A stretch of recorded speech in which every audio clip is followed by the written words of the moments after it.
Bless the Lord, O my soul, and all that is within me, bless his holy name. Hi, thanks for tuning in to Armor of God again. And as always, thank you so much for taking the time to be here with us. And so hopefully all of you will learn something from this video. Anyway, a lot of you have shared your feedbacks before, and a lot of you requested that I release shorter videos, and by that, those videos that are around 8 to 10 minutes. So that's exactly what I'm doing with this video, and I have 3 clips of Father Joseph Iannuzzi in this video, and 2 of which were from a question and answer session with him before.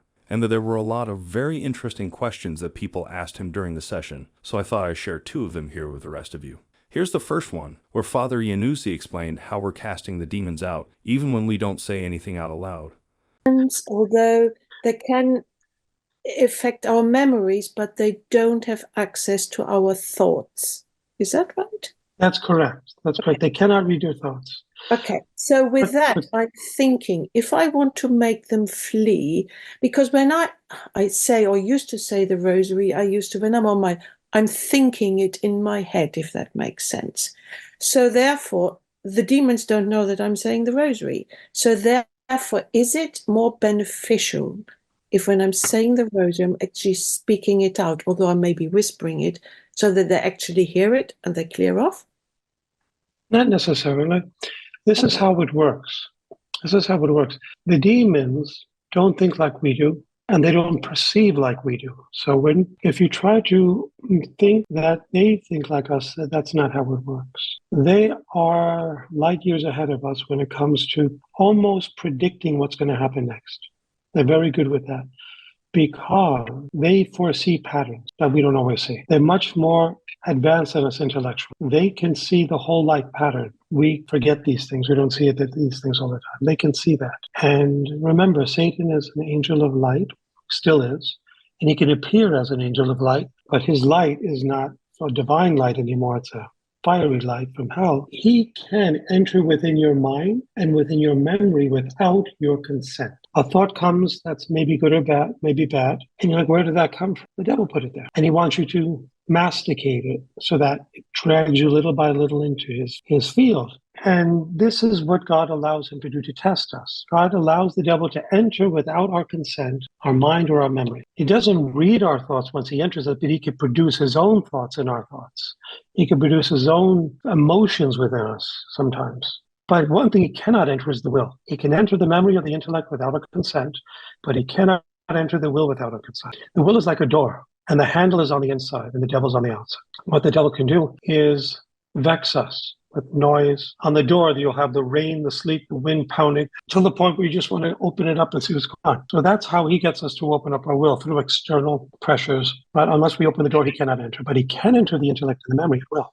Okay? And when we pray to cast him out, even without articulating the words, he feels that, because it's not our thoughts that are sending him out. It's our will, our desire. That's what he can feel. So even though he can't read our thoughts as we're saying the rosary, he could feel our will engaging against him, and that casts him out.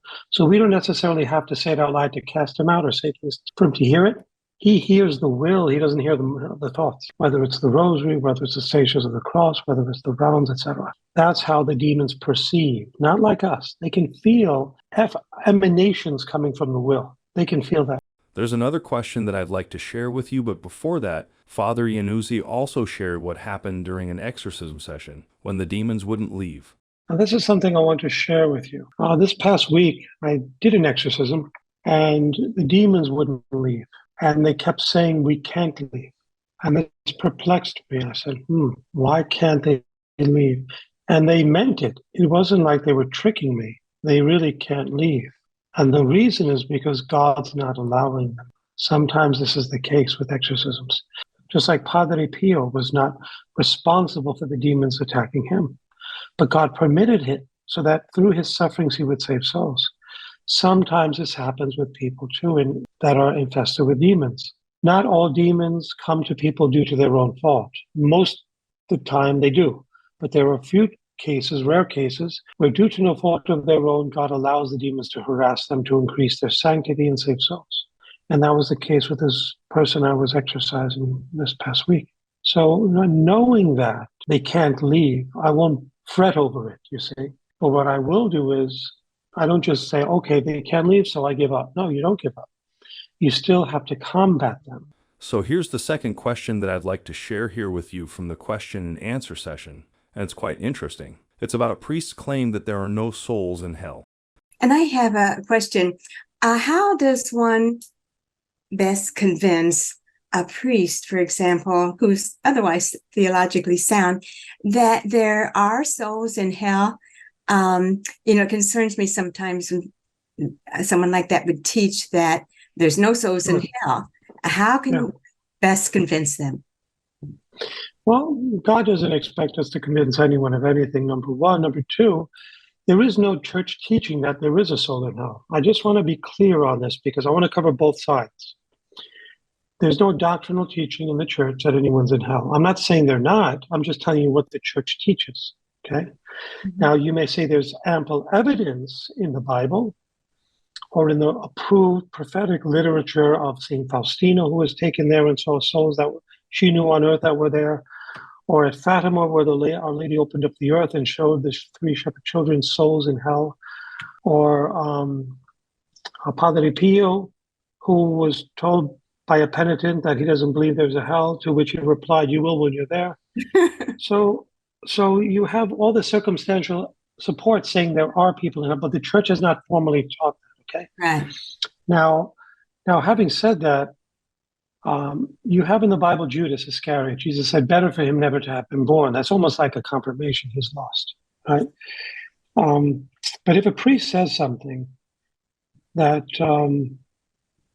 there are no souls in hell, first of all, that's his opinion because the church doesn't teach there are or aren't. So for him to say, as a matter of fact, there aren't, that's just his opinion. It's another thing to say it not like that, but I hope there are none in hell. That's different. So it all depends on how he's saying it, you say. So what does this mean? Sometimes love's follies, as St. Paul calls it, go to the point of, I don't want to say irrationality, but such great hope that we believe nothing is impossible with God. If he says it that way as an emphatic prayer, then that's fine. But if you're saying as a matter of fact, then that's his opinion, and you can't prove it. Well then, that will be all for the video this time. And as always, thank you so much for taking the time to be here with us. And hopefully all of you have learned a lot from this video. And I am also setting up and planning a lot of interviews for the coming months with a lot of priests, where I'll be asking questions on other areas of our Christian faith, and doing it especially with the lesser-known priests. But just like what I've always tried to do before, I'll try to make the questions as interesting as possible. And then, doing it this way, I feel that a lot of non-Catholics who are watching the videos here a lot, they can learn so much more about our Catholic faith. And of course, if there's any suggestion that you can offer me, please let me know in the comments down below. Anyway, if you like what we do and you'd like to support us, I left a link to our PayPal donation in the description box below, and from the bottom of my heart, thank you so much for your continuous support, contributions, and prayers. And until the next one, thanks again for watching, and may God bless you. All right, let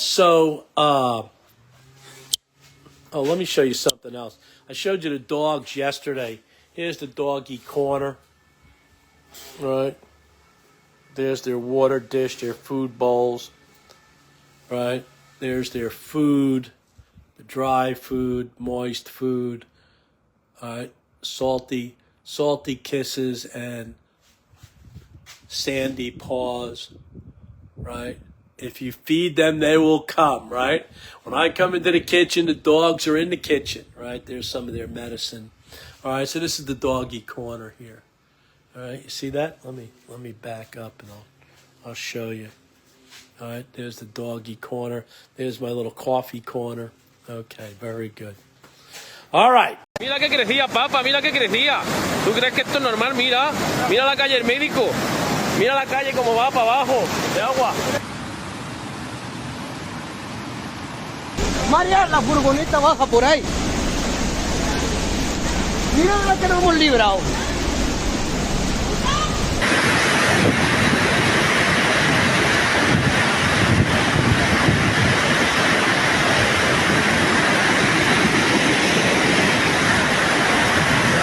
Mamma mía, la crecía como viene.